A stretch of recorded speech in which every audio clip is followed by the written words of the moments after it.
Bismillahirrahmanirrahim.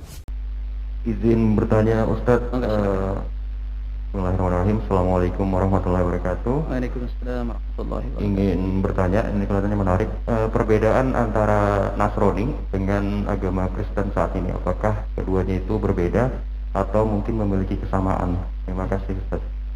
Assalamualaikum warahmatullahi wabarakatuh. Assalamualaikum warahmatullahi wabarakatuh. Dalam hadis Nabi SAW ketika menyebutkan tentang perpecahan umat Rasulullah, beliau mengatakan sataftariku ala salasin wa sab'ina firqatan. Umatku akan pecah menjadi 73 golongan. Tapi hadis ini didahului dengan kalimat Nabi, Yahudi pecah menjadi 71 golongan, Nasrani pecah Yahudi 71, Nasrani 72. Nah, berdasarkan hadis ini, orang-orang Nasrani juga punya sekte-sekte, punya kelompok-kelompok dan sebagainya. Nah, yang jelas bahwa sepeninggal Nabi Isa alaihissalam itu ajaran Nasrani sudah diubah. Seperti yang sudah saya ceritakan tadi, ada sebagian sekelompok kecil yang mereka masih memegang agama Nasrani yang murni. Namun sebagaimana agama Yahudi, semurni-murninya agama Yahudi, begitu Nabi Isa diutus, mereka harus ikut ajaran agama Nasrani. Karena sifatnya begitu, Nabi setelahnya menghapus ajaran syariat yang terdahulu. Dan itu jelas di dalam Injil juga disebutkan nanti akan datang Nabi akhir zaman. Nah, begitu Rasul sallallahu alaihi wasallam diutus, sekte-sekte yang ada itu semuanya menolak dakwah Nabi sallallahu alaihi wasallam. Ada yang kemudian menerima dari kalangan orang-orang Nasrani yang hanif. Tapi otomatis dia bukan Nasrani lagi, dia berubah menjadi Muslim karena dia mengikuti ajaran agama Islam. Nah, agama Nasrani ini sektenya hari ini jemaah sangat banyak. Itu saja bahkan kayak agama tersendiri. Makanya Protestan sama Katolik itu kan kayak agama sendiri kan. Mereka bukan kayak NU sama Muhammadiyah karena memang beda sekali. Injilnya beda, konsep ajarannya juga beda, ibadahnya beda. Dan itu bukan cuma Katolik sama Protestan, Pak. Ada namanya Anglikan, ada gereja Anglikan. Ada Advent. Saya bersahabat dengan orang Advent itu lama sekali. 3 tahun saya interaksi di gereja itu, Pak. Karena sekolah saya itu di atasnya gereja gitu ya.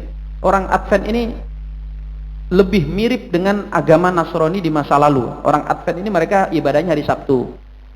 Kemudian mereka tidak makan hewan bersisik. Kalau yang bersisik itu ular, ya kita tahu ya, ular memang haram. Sisik itu ikan. Ikan itu mereka kalau bersisik nggak makan. Kemudian juga mereka masih cerita-cerita tentang nabi-nabi itu masih rada benar gitu. Karena kalau dari versi orang Nasrani, Protestan, Katolik, Yakub itu berzina gitu. Nabi Daud itu bukan nabi, tapi raja yang bahkan zalim kan. Karena ingin nikahi istri panglimanya yang dinaksir, panglimanya disuruh perang terus sampai mati gitu. Nah, sedangkan dalam versi Advent itu enggak. Daud ini orang soleh, atau orang utusan Tuhan gitu dan sebagainya. Nah, sehingga kalau bicara Nasrani atau orang Kristen hari ini, orang Kristen sekarang pun bersekte-sekte gitu ya. Banyak sekali ajarannya aneh-aneh juga. Bahkan ada gereja Pantekosta itu juga sekte daripada agama Nasrani. Nah, kalau pertanyaan apakah mereka ini orang-orang Nasrani, ya ngakunya pasti mereka pengikut Nabi Isa. Ya, tapi Nabi Isa sendiri tentu tidak mengajarkan penyembahan kepada beliau. Kalau di Mesir, Pak, itu ada Koptik, Kristen Koptik, Nasrani Koptik.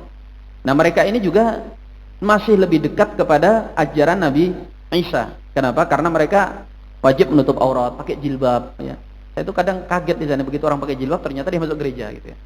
Ya, sehingga kalau pertanyaan apakah sama dengan Nasrani di masa itu, tentu sudah sangat berbeda. Apalagi kalau Nasrani, mohon maaf, yang sampai di Indonesia ini bukan yang dari Timur Tengah. Karena kan Nasrani itu tersebar sampai ke Romawi, kan Romawi Timur, Romawi Barat. Yang ada di kawasan Timur Tengah lebih murni, Pak. Bukan murni berarti nggak ada penyimpangan. Ya tetap Isa itu dipertuhankan. Injil sudah dirubah. Tapi kayak dekat sama Islam gitu. Banyak mereka ini masih menutup aurat, nggak makan bab 1. Ngerti bab 1? Ya. Gak usah dibayangin nanti lapar. Ya. Tapi kalau yang dimasuk ke Eropa itu sudah ketemu sama agama asli di Romawi sana, dan kemudian diubah-ubah kan, termasuk 25 Desember itu sebagai hari raya, itu aslinya dari sana, dan berbagai macam sistem-sistem ala Romawi yang berubah gitu ya. Wallahu a'lam bishawab. Ada lagi?